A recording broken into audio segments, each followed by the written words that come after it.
Good afternoon, everybody, and welcome back to another video. My name is Tom. Thank you so much for joining me here. I'm with Kubo. Kubo is going to be my table because this is really the only surface that I can lay stuff on, even though it's dirty as I don't know what because I didn't clean it from the last mow. It'll suffice for this. So hopefully this video will be kind of quick and easy because I am going to talk about this. What is this? If you guys don't know, stick around because I'm going to tell you. First things first, we are talking about the dual level charge cord. This little booklet comes with some nice pictures. I'm going to take a picture of this later and insert it into the videos. There isn't much to this booklet. It's only a couple pages, because then it switches to another language. So you have multiple languages in this one booklet. Looks like French is in here. We got Spanish, and that's it. So it looks like all of North America, and potentially Central America, and potentially South America too. So all the Americas are in here, including Canada. So let's get to this. This is the box, and this box is called an EVSE. Oh, apologies, I just slapped the microphone. I bet that sounded good. So this is an EVSE. One thing I do have to tell you is don't confuse this with a charger. The term charger and EVSE, or electric vehicle service equipment, or supply equipment. I can't remember what the S stands for off the top of my head, but it's something to that nature. This allows your vehicle to request and accept or reject power. So essentially, this box has little relays and switches in it that will allow power to flow out of this handle, this J1772 handle, which is kind of nice, but I'll get to this in a second. This is a Chevrolet branded EVSE unit. It's got the little top part where the cable goes into, which I'll show you in a second as well. But this guy here, it's kind of hard to hold all this up, and this cable weighs probably 8 pounds. Meanwhile, this box is like 4 ounces. The voltage rating on this is 120 to 240, 32 amps, frequency 50, 60 hertz, number of phases 1, and operating temperature is -30 to +50 degrees Celsius. So it does come with little, let me set this cable down here without slapping it into the ground. It does come with these little nail or screw holes that you can mount this on a wall. However, I really wish that you could mount it this way, because then you can manage this cable a little bit better. Because if you install it this way, then you have that issue, right, with the strain. Also, if you take this level 1 end and plug it in, it goes like that. Push it in. Ugh. Okay, it's in. Then how do you manage this? You'd have to have the outlet, and then this below the outlet, and you would have to assume that you had all that space from outlet to the bottom of this to actually hang this up on a wall, because you can't really do this. This is bad for the cable for this end right here. Even though you have some strain relief here, I mean, I can tell that this thing just wants to go. Yeah. So this little connection here is actually really, really beefy. And let's just talk about this guy for a second, because it is a dual level charge cord. So what does this mean? That means you have the option to level 1 or level 2. Right? What's level 1 and level 2? Well, level 1 is your standard Nema 515 plug. Plugs into a Nema 515R or receptacle.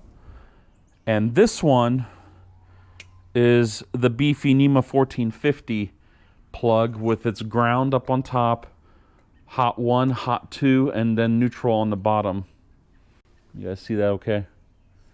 And then I'm going to put the cap back on so I don't lose it.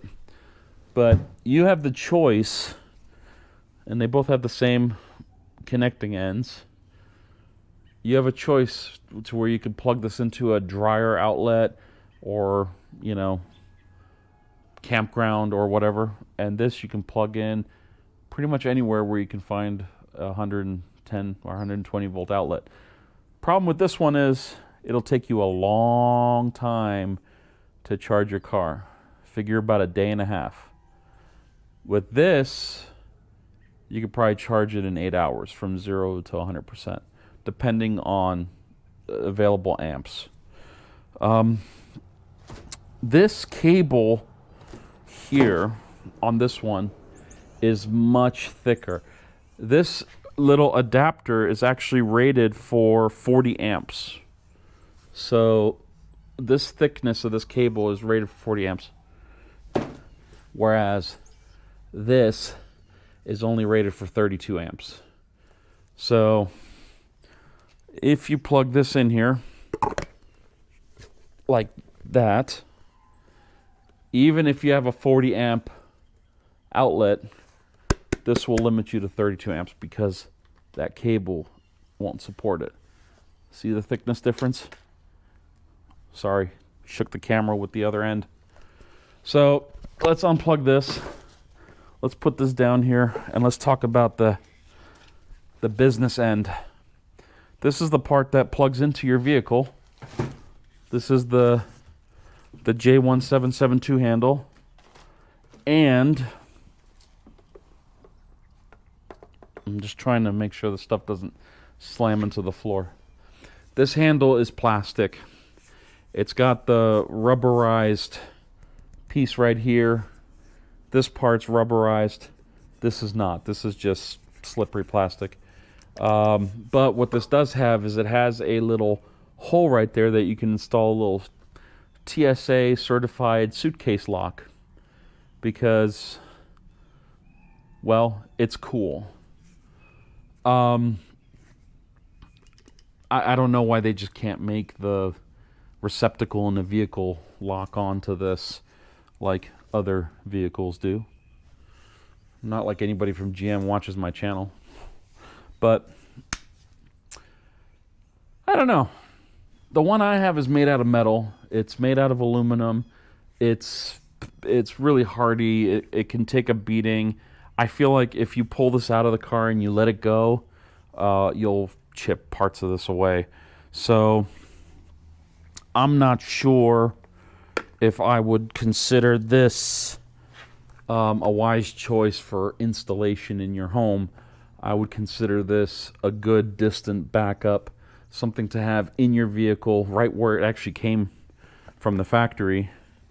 So that way you can, you know, if you're driving on a road trip and you go to a family member's house, maybe they have a spot for you to plug in, or maybe, you know, maybe you're just going someplace where they only have level 1 charging. Well, you can do that. You'll get a few miles out of a couple of hours if you're in a pinch, or you can just unhook their dryer for a couple hours and then you'll charge up a lot faster. I mean, it all depends on where you're at. You can probably plug this into a campground outlet for like RVs and stuff and charge up there. So if you're in a pinch, you might be able to pay a small usage fee or whatever to go to a campground and charge faster if you're in a pinch. Or you can just try your luck with the level 1 charger. But there's always level 3 charging, isn't there? So if you're really, really in a pinch and you don't want to deal with all this, just go to a DC fast charger. I think that's pretty much it. This is one of those things where there's not much to it. You know, the build quality of this is, I mean, it's plastic. It's I feel like if this hit the floor, it would just split in half. You know, there's not much to it. I already talked about the handle. I think the most durable parts about this whole thing are these two little adapter inlets for the EVSE. I think these can take a beating. Pretty decent quality ends. These little plugs on the end seem like they're really well made. The inserts are silver. I'm assuming they're coated with something. I don't think they're aluminum. Aluminum would be bad for this. So I don't know. I'm not an electrical engineer. Maybe somebody in our audience knows, but it's kind of nice. And they're both the same, obviously, because they plug into the same hole. Let's see what this little booklet says. It talks about the anatomy of this. So you got the control box, you got the plugs, the cables, the indicators. What's funny is they're not even using the nomenclature. They're calling, instead of calling this an EVSE, they're calling it a control box. Instead of calling the handle a J1772 connector, they're calling it a vehicle connector. It's kind of weird.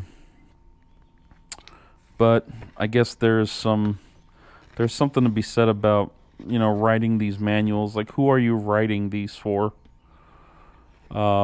Most people who know a lot about charging, they're not going to use this. They're going to use something that they prefer to, you know, that they purchased for it.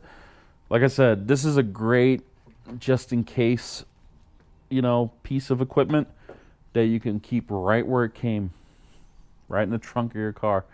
You know, maybe put it in a nice little baggie so that it doesn't spread around. That's actually the reason why I came up with this video, is I was in the trunk of the car cleaning out just some stuff from a few weeks ago. We went on a road trip to North Carolina, and we had sweatshirts and sweatpants and everything just in case we got wet. And what fell out of the car was actually these when I pulled our sweatpants out. So I thought, oh, maybe it'd be a good idea to talk about this. So here we are. And Kubo did a great job holding all of this stuff. Oh, you know what? One more thing I'll mention. You will notice that the cable thickness is very different. This is much, much thicker than this. I don't know if the camera really shows it up very well, but I feel the need to point out that this cable here is the same thickness as the level 1 cable. So don't expect full like 40 amps out of this, because you'll be limited by the maximum 32 amps that this box will put out because of this cable. So I feel like that's something to think about. I have you guys on a tripod, or otherwise I'd show you my MUSTART, but I've showed it many times in other videos. The cable that I have for the MUSTART is actually rated at 50 amps, so it's actually, I think, 1.25 inches in diameter. It's really thick. It's much, much thicker than this. In fact, I think if you put both of these together, that's probably the thickness of my MUSTART, which I got on Amazon, about a year and a half ago, and it still does me true to this day. It's got a metal handle, so if you drop it, it doesn't explode all over the ground. The cable's super durable. In fact, I have it going underneath the garage door, so when the garage door closes down on it, it slams down on it, and it doesn't even have a mark of the weight of the garage door being on it. So I'm pretty impressed by that, and I think it was only about $200 or $300, and it's actually been the sole charger, level 2 charger, that this car has used at my homes, both here in South Carolina and in California. And I feel the need to point out that in California, the ground gets hot. Everything that you touch is like 140 plus degrees. Things are cooking, things are baking all day long. And it's 350 days average sunshine per year, except for this year where for some reason we leave and their winter is snow, rain, rinse and repeat. Can't win. But it is what it is. So just to go back through this, it comes with a level 2 adapter inlet plug thingy mawabi, and it comes with a level 1. So 240 volts. And in case you guys don't know, there's a reason why these are flipped. You notice that the ground plug, which is the round one, this guy here and this guy here, there's a reason why it's flipped on this one.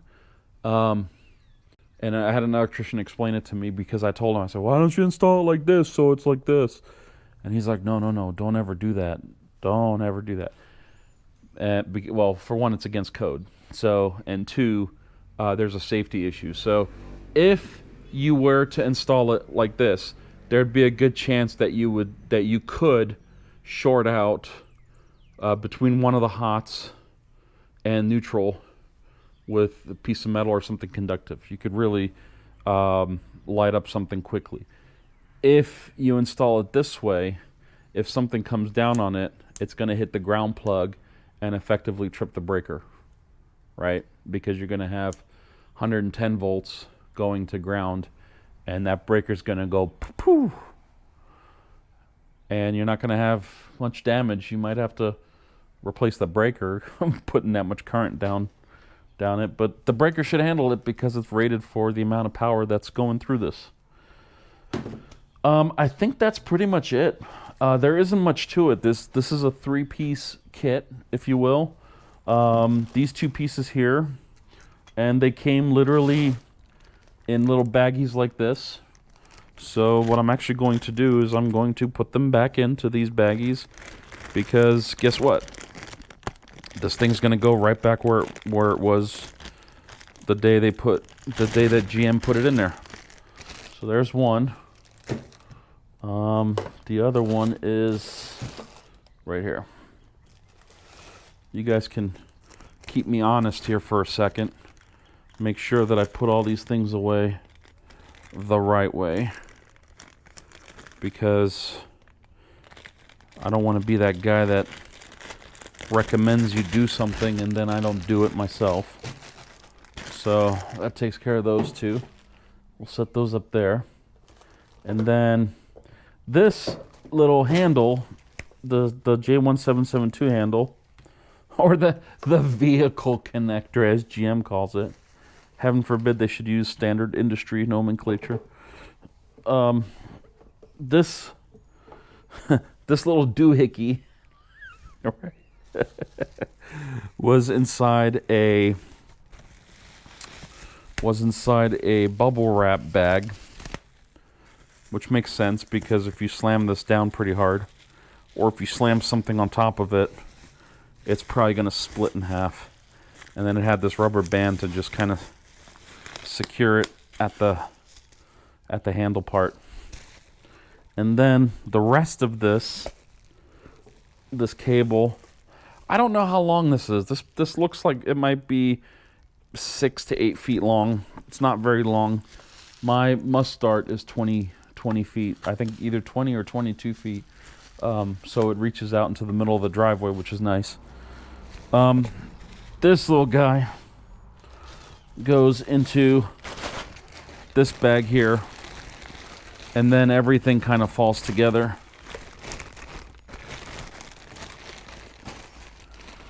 Again, trying my absolute hardest to not drop this onto the floor full speed, because I really don't think this would survive a fall.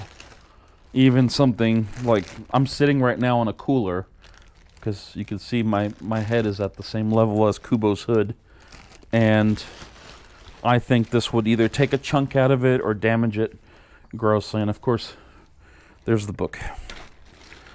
All of it fits in this little bag. I would recommend maybe, you know, I don't know, zip tying it or putting it into a box of some kind, so that way it's not rolling around your car and just getting all messed up. But yeah, there it is.